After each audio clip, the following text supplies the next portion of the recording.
Hello అందరికీ, welcome back to tot kitchen. ఈరోజు dish వచ్చేసి ఉప్మా. ఓ రాణి, రోజు ఉప్మా ఏంది? మీకు కూడా అలాగే అనిపించిందా? మాకు కూడా అలాగే అనిపించి కాస్త డిఫరెంట్గా రాగి ఉప్మా చేసుకున్నాము. ముందుగా ఒక ప్యాన్ పెట్టి అందులో 3 టేబుల్ స్పూన్ల గీ వేసుకోండి.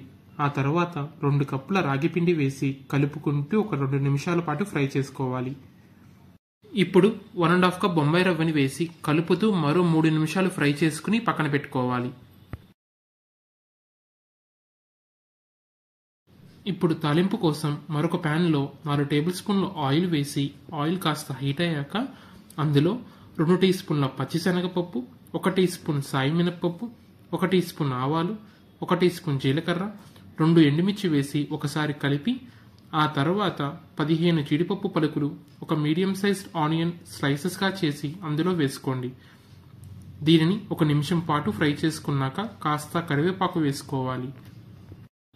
ఇప్పుడు ఇందులో చిన్నగా చాప్ చేసుకున్న 2 పచ్చిమిర్చి, 2 టమాటా ముక్కలు, 1.5 టీ స్పూన్ సాల్ట్ వేసి కలుపుకుంటూ మరో 2 నిమిషాల పాటు ఫ్రై చేసుకోవాలి.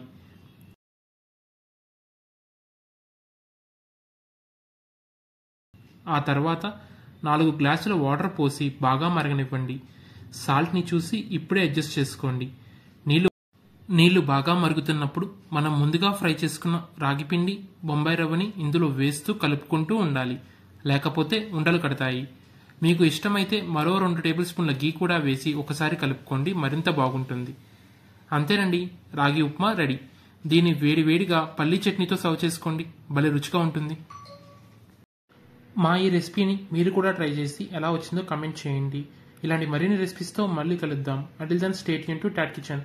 Subscribe to Tat Kitchen for more updates. Thank you.